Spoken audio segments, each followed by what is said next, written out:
අන්න ඉතින් අද අපි ලෑස්ති වෙන්නේ සැමන් රොටි හදන්න. හරිම ලේසියෙන් ඉක්මනින් පහසුවෙන්ම මේ රොටිය හදන්න තමයි අපි ලෑස්ති වෙන්නේ. ඉතින් ඔයාලට මතක නම් අපි බිත්තර රොටි හරිම ඉක්මනින් හදන විදිහක් කියලා දුන්නා. එන්නේ ඒ විදිහට තමයි අද අපි සැමන් රොටි හදන්නේ. බලමු අපේ සැමන් රොටි හදන්න අපිට මොනවද වමනා වෙන්නේ කියලා. අපේ YouTube channel එක දැන්ම subscribe කරන්න. bell icon එක click කරන්න අපේ අලුත්ම updates හැමෝටම කලින් දැනගන්න. අපිට පළවෙනියටම බැටර් එක වමනා වෙනවා. මම බැටර් එක හදන හැටි කියලා දෙන්නම්. මීට කලින් මම එළවලු රොටි හදන වීඩියෝ එකේදීත් මේ බැටර් එක හදන විදිහ කියලා දුන්නා. මේ බැටර් එක හදන්න අපිට පාන් පිටි, වතුර, ඒ වගේම පොල් කිරි හරි එළ කිරි හරි ලුණු විතරයි වමනා වෙන්නේ. ඒ වගේම අපිට සැමන් ටිකක් මේ විදිහට පොඩි කරගෙන වමනා වෙනවා. සැමන් කැමති නැත්නම් මාළු, චිකන් හරි ඔයගලන්ට කැමති දෙයක් මේකට පාවිච්චි කරන්න පුළුවන්. ඒ වගේම ලුණු ටිකක් කපාගෙන අරගෙන තියෙනවා. අම්මු මිරිස් ටිකක්, ඒ වගේම කරපිංච ටිකක් චූටියට කපාගෙන තියෙනවා. මෙතන සුදු ලුණු ටිකක් චොප් කරගෙන තියෙනවා. ඒ වගේම දෙහි බෑවක් වමනා වෙනවා. අල ටිකක් තම්බගෙන පොඩියට කොටු කපාගෙන අරගෙන තියෙනවා. ඒ වගේම පොල් තෙල්, ඊට අමතරව අපිට කෑලි මිරිස්, ලුණු, ගම්මිරිස් වමනා වෙනවා. ඉතින් මෙන්න මේ දේවල් තමයි අපි සැමන් රොටි එක හදන්න වමනා වෙන්නේ. ඉතින් කවුරු හරි කෙනෙක් සැමන් කන්න කැමති නැත්නම් ඔයාලට මේකට ටූනා එකතු කරගන්න පුළුවන්. එහෙමත් කැමති නැති කෙනෙක් ඉන්නවා නම් එක්ක වෙන මාළු වර්ගයක් පාවිච්චි කරන්න පුළුවන්. එහෙම නැත්නම් ඔයාලා චිකන් කන්න කැමති නම් චිකන් උනත් තම්බලා පොඩි කරගෙන මේකට එකතු කරගන්න පුළුවන්. ඉතින් එහෙනම් බලමු මේ ඉක්මනටම හදන රොටි එක කොහොමද අපි හදාගන්නේ කියලා. අපි වතුර කෝප් එකට අපේ කිරි ටික එකතු කරගන්නවා. ඒ වගේම අපි ලුණු ටිකකුත් මේකට එකතු කරගන්නවා. ඊට පස්සේ අපි මේකට කිරි ටික ටික එකතු කර මිශ්‍ර කරගමු. ඔයගලන්ට විස්ක් එකකින් මිශ්‍ර කරගන්නත් පුළුවන්.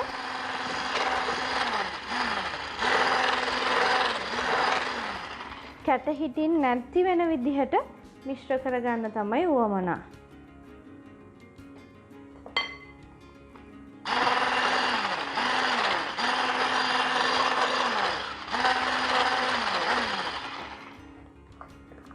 මම මේ බැටර් එකත් ලෑස්ති කරගෙන තියෙනවා. ඔයගලන්ට පේනවා මෙන්න මේ වගේ පදමට බැටර් එක ලෑස්ති කරගන්න ඕන. අපි වාජනයක් ලිපේ තියලා ඒකට තෙල් ටිකක් එකතු කරගන්නවා. තෙල් මේස හැන්දක් විතර එකතු කරාම ඇති. අපි අපේ සැමන් එකට දෙහි ටික මිරික ගන්නවා. ඒ වගේම ලුණු ටිකකුත් එකතු කරගන්නවා. තෙල් ටික රත් වෙගෙන එද්දී අපේ සුදු ලුණු ටික අපි තෙලට දාගන්නවා. සුදු ලුණු ටික ෆ්‍රයි වෙගෙන එද්දී කරපිංච ටික අපි මේකට එකතු කරගන්නවා.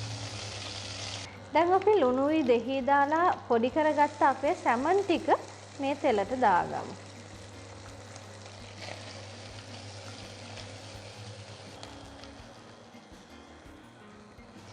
සැමන් ටික මේ විදිහට බැදීගෙන එද්දී අපි කපාගත්ත ලුණු ටික, අමු මිරිස් ටික අපි මේකට එකතු කරගමු. අපි මේකට ගම්මිරිස් ටිකක් එකතු කරගමු අපේ රසයේ විදිහට. ඒ වගේම ලුණු ටිකක්. අපි කෑලි මිරිස් ටිකකුත් එකතු කරගමු. දැන් අපි අපේ අල ටික මේකට එකතු කරලා පොඩි කරගමු.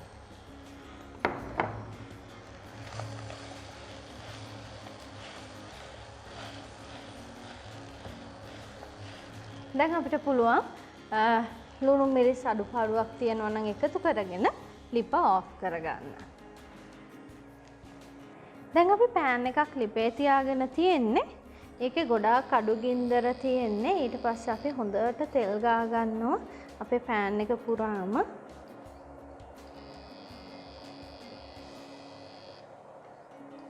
මේ විදිහටම වටේම හොඳට තෙල් ගා ගන්නවා. ගාගෙන අපි හදාගත්ත බැටර් එක ටිකක් කලත්තලා හොඳට නැත්තම් අඩියේ පිටි මිදිලා තියෙන්න පුළුවන්. මේ විදිහට පෑන් එකට දාගෙන ඒක පෑන් එක පුරා මේ විදිහට යවා ගමු.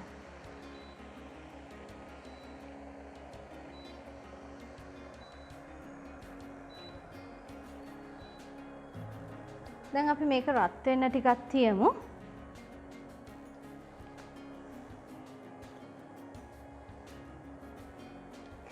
දැන් ඔයගලන්ට පේනවා මේකේ අමු ගතිය ගියා, පිටිවල තිබ්බ ඔක්කොම අමු ගතිය ගියා.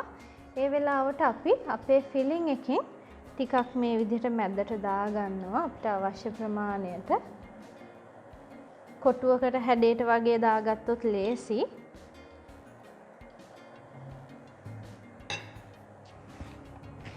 මේ විදිහට දාගෙන අපිට පුළුවන් මේක ටිකක් බුරුල් කරලා මේක කොටුවක් වගේ නවා ගන්න පුළුවන්.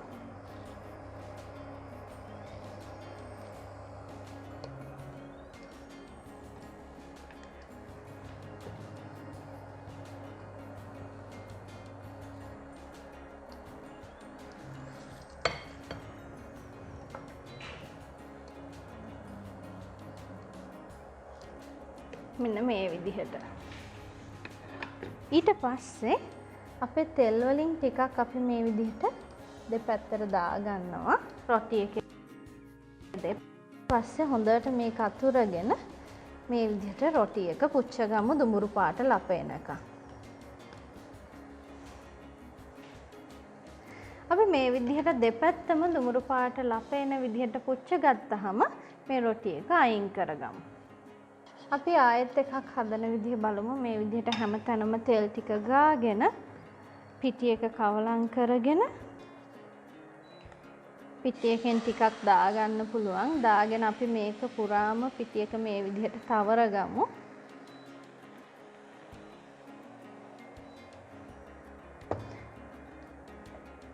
තවරගෙන පිටි එකේ අමු ගතිය යනකම් ඉන්න ඕන.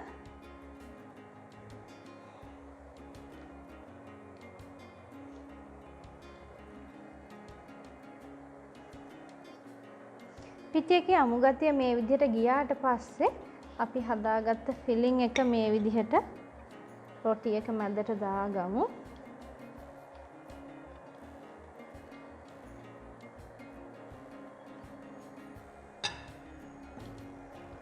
දාගෙන අපිට පුළුවන් මේක මේ විදිහට හිමීට නවා ගන්න.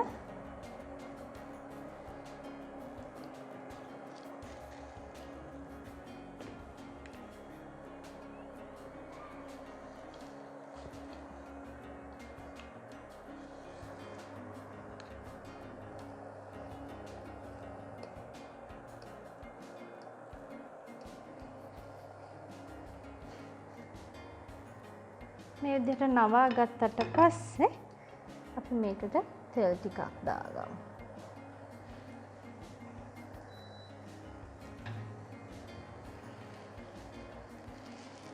තෙල් ටිකක් දාගෙන අපිට පුළුවන් මේක දෙපැත්තේ දුඹුරු පාට ලපේන විදිහට මේක හොඳට පුච්ච ගන්න. ඉතින් ඔන්න අපි රොටි එක හැදුවා. මේ හැමෝටම නිවාඩු තියෙන මේ දවස්වල ඕගලන්ට පුළුවන් ගෙදර පොඩි බඩු ප්‍රමාණයක් යන්නේ. ඉතින් ගෙදර අයත් එක්ක එකතු වෙලා මේ වගේ දෙයක් රස විඳින්න හැමෝම එකට ඉන්න වෙලාවේ ඉතින් හදලා මටත් කියලා එවන්න රස කොහොමද කියලා අපි ආයෙත් මේ වගේ තවත් රසවත් වීඩියෝ එකක් එක්ක හමු වෙමු.